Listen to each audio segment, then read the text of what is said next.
We are joined by Matt, Ollie, and Matt from Bring Me the Horizon. This is the rhythm of the night. I know, I thought we could play like a snippet of one of your songs, but I did see this in a TikTok of yours, and since we had the sort of nightclub lighting, I thought it might suit well. Thought we'd set the mood. Yeah. I was watching the video. I was trying to pick if that was like backstage before a show. Oh yeah, when talking you about the saying, Reeboks for the night. The Reeboks or the Nikes. Yeah.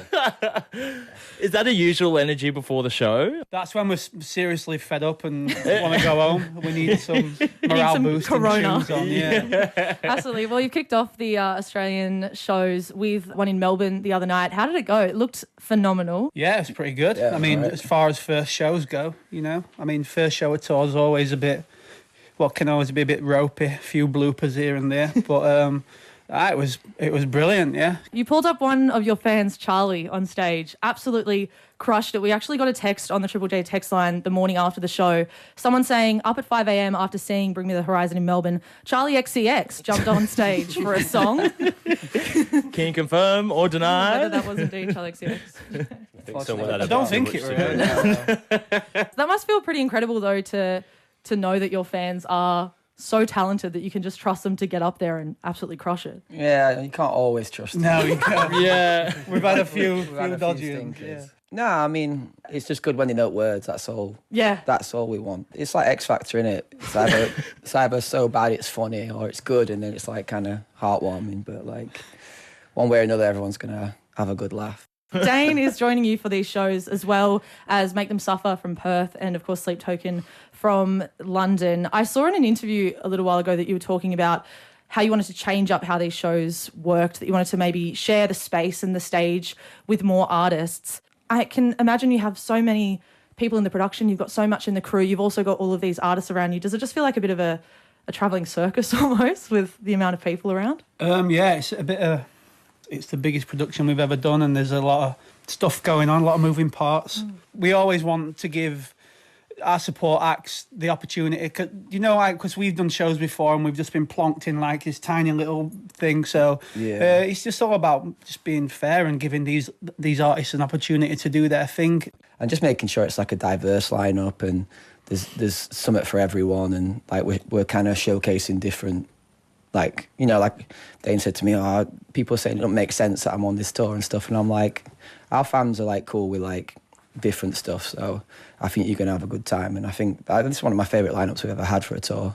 Yeah. It's like super cool. And watching the footage for some of these shows as well is incredible. I mean, it sort of feels like you've just thrown everything that you've got at the wall and it's all just stuck. Yeah, it's cool. It's just months and months of turmoil. It's actually weird, like, because, like, rehearsing is I'm not even singing. I'm just out front watching everything going, change this, do that. And now I'm like, feels like boring rehearsing because it's like I'm actually just singing now. When we're in that moment, it's still amazing. Do you know what I mean? And it's still like every night's got its different things and every crowd's different. What were some of those other changes that you went into this tour with? Like, what are some of the new things that you brought through? Nothing, to be honest. We've had to scale it back.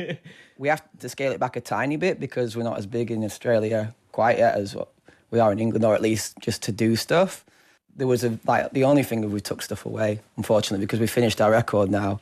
So in England, we were doing a part where we were getting the crowd to record some gang vocals for us. So sadly, we can't do that on this night. Pretty much the same show, scaled back like 5%. I mean, you might say they're scaled back, but so many people getting in touch on 0439757755. I mean, Britt from Berwick, Ali from Hobart, Shani, Liam, all having gone to the shows, and Hayley from Tallumbah just left work early to make the show tonight. So people are loving the show so far. We'll have more from Bring Me the Horizon, but let's get into this one. It's Kool-Aid. Shit like that. It's Bring Me the Horizon with Kool-Aid here on Triple J. Currently doing some massive arena shows in the country and ahead of tonight's show in Sydney. Matt and Ollie join us in the studio. This is going to be such a memorable show for so many people, one that they will never be able to forget. And I'm curious for each of you, what was like a live performance that you saw maybe early on in your career that still provides some like inspiration for the shows that you want to make with Bring Me the Horizon now? I don't know. I never really went to like Any big shows. But I mean, all my memorable shows were always the small, sweaty ones. I mean, I remember me and all went to see Glassjaw in London. It was like they'd just come back from like a hiatus and they played Brixton Academy, and then they did one show at Camden Barfly, and it's like a 100-cap venue.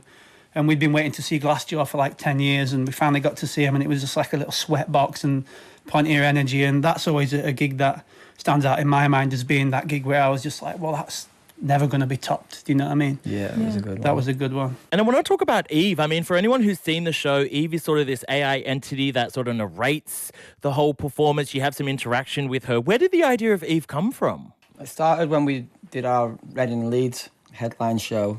What was that? 2022?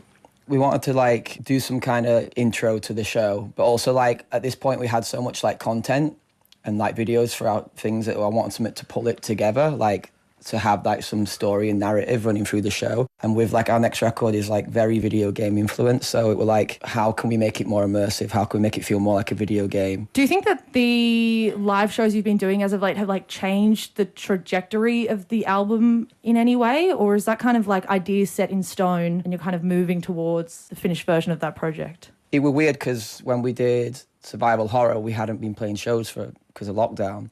So all that record was made without any of that feel, whereas maybe this next one, when you feel like a certain tempo or a bounce or way people react to certain things live, like hits, and you are influenced by it, especially because we've been writing on tour as well. So sometimes you like... When do you find time to write? There's actually a lot more time, like a lot more time than you think. Like, you know, we play for an hour and a half at like 9 o'clock at night, so... We do have a full day. Hearing you talk about the narrative as well with this new record, I mean, 20 years on from your first EP, it feels as though Bring Me the Horizon are stronger than ever. But how do each of you feel at this point in your career? Old. Achy.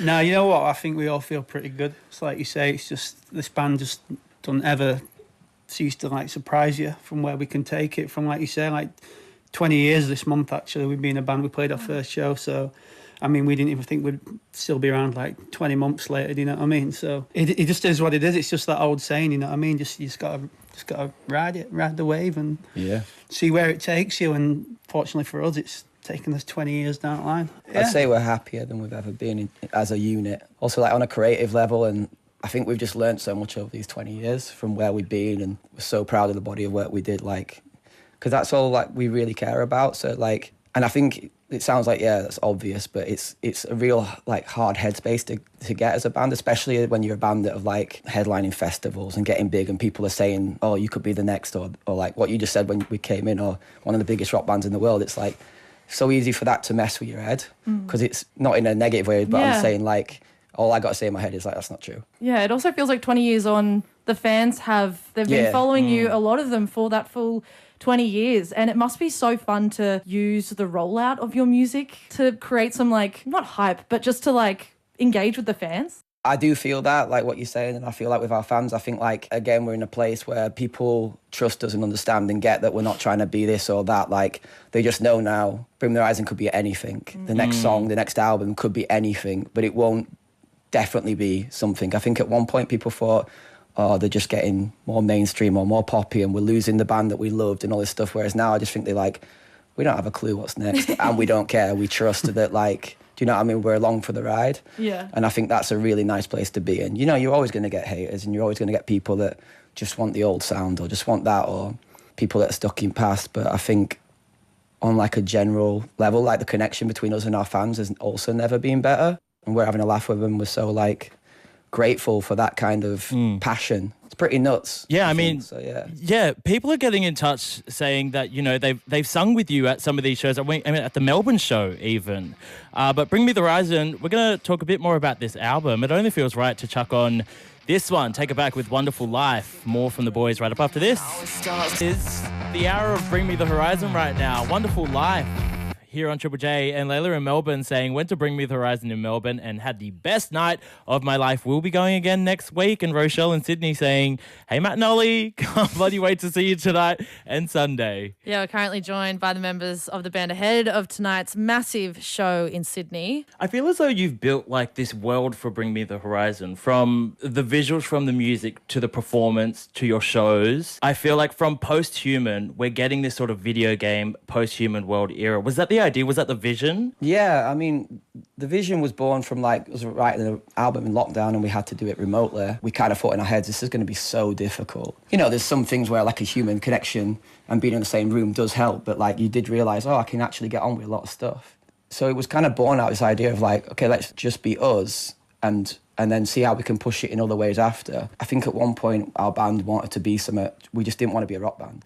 And I think rather than just take influence from other places, we were trying so hard to be something different. Whereas with the Post-Human stuff, it's like, let's do what we do well. Let's not lose. There's not many bands in the world left like us that still scream, that's still aggressive, that on a mainstream level anyway, on a level where the general population might know who we are. Yeah. So like, I kind of started to soften up on that and be like, you know what, that is a shame if we lose that, if we stop screaming, if we stop doing the heavy stuff, because kids need that. Yeah. So it's like, do that, but then how can we push it in every other way? How can we experiment? It's like, and I think that's just become like, for us, like, it's so much easier. It's like we were going uphill before. We didn't take bands on tour with us that had anything to do with us.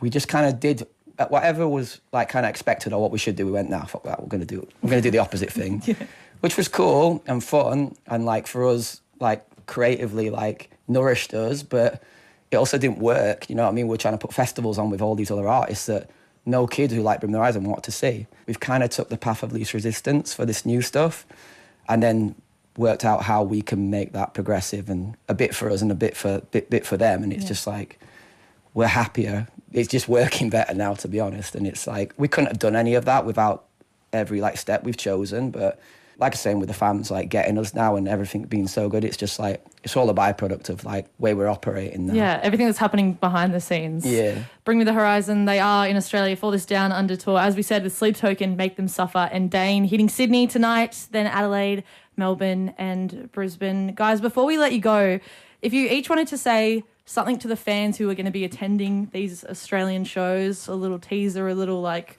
I don't know, hype up talk. What would you say? Matt, I'll start with you. Learn the words. If you're going to come on stage. Learn the words. Matt? Thanks. No, cheers. I say it a million times. Yeah, it's cool to come over here, other side of the world, and we always love coming back here, and it's a privilege to be here, so thank you. Yeah, I guess just echo that. I mean, our first ever #1 was in Australia. And obviously, I used to live here. I never thought in a million years we'd be like playing these kind of shows this size. Like when we played Melbourne the other day and someone said, oh, the next Melbourne show is bigger. I was like, how? Like, we're so happy that we get to come over here and that it's successful. And I'm not doing a shoe here, so. No shoeies. I mean, take note, echo that. If you want the dates, Triple J website. But right now, boys, thank you so much. Cheers for Thank having you. us. Thanks Thank for having you. us.